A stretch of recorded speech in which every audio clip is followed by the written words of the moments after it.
بسم اللہ الرحمن الرحیم۔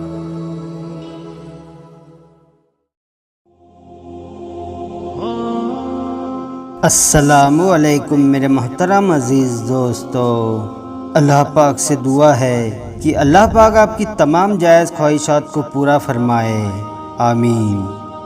ایک عورت حضرت حسن بصری رحمۃ اللہ علیہ کے پاس آئی اور عرض کیا، میری بیٹی کا انتقال ہو گیا ہے اور میری خواہش ہے کہ میں اس کو خواب میں دیکھوں۔ آپ رحمۃ اللہ علیہ نے فرمایا، عشاء کی نماز کے بعد قرآنی آیات اور کچھ نوافل پڑھ لے اور سونے سے پہلے درود شریف کا ورد جاری رکھے اور درود شریف کا ورد کرتے ہوئے سو جانا ہے۔ گھر جا کر اس نے ایسا ہی کیا، اس کی آنکھ لگ گئی۔ اس نے لڑکی کو خواب میں دیکھا، نہایت ہی سخت عذاب میں ہے، اس کے دونوں ہاتھ جکڑے ہوئے ہیں اور اس کے پاؤں آگ کی زنجیروں میں بندھے ہوئے ہیں۔ وہ عورت سویرے اٹھ کر حضرت حسن بصری رحمۃ اللہ علیہ کے پاس گئی اور رات کو جو خواب دیکھا تھا وہ سارا بیان کیا۔ آپ رحمۃ اللہ علیہ نے فرمایا، اس کی طرف سے صدقہ کر دو، شاید اللہ تعالیٰ اس کی وجہ سے آپ کی لڑکی کو معاف فرما دے۔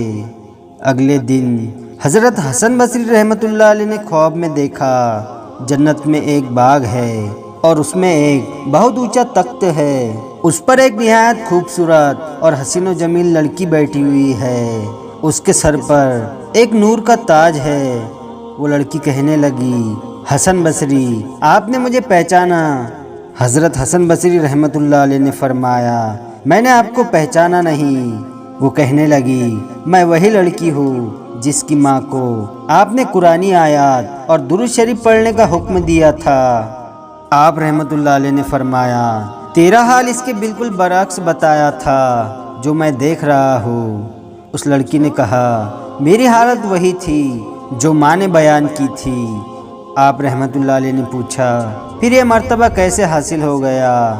اس لڑکی نے کہا کہ ہم 70,000 لوگ اسی عذاب قبر میں مبتلا تھے جو میری ماں نے آپ کو سنایا تھا۔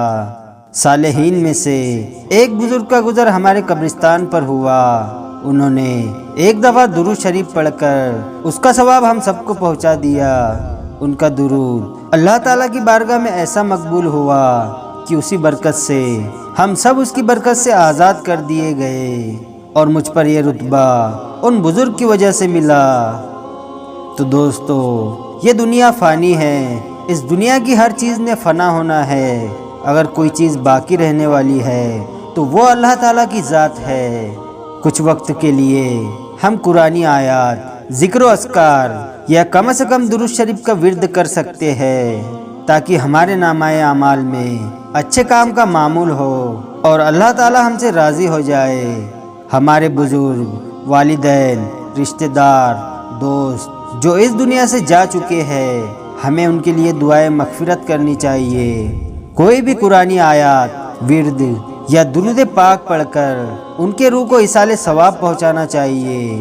ممکن ہے ہماری چھوٹی سی کوشش سے لوگ اب اس دنیا میں نہیں ہے، اللہ ان کو بخش دے، کیونکہ اللہ پاک نہایت رحم اور کرم کرنے والا ہے، اس کے خزانوں میں کوئی کمی نہیں، وہ بس بہانہ ڈھونڈتا ہے اپنی مخلوق کو بخشنے کا۔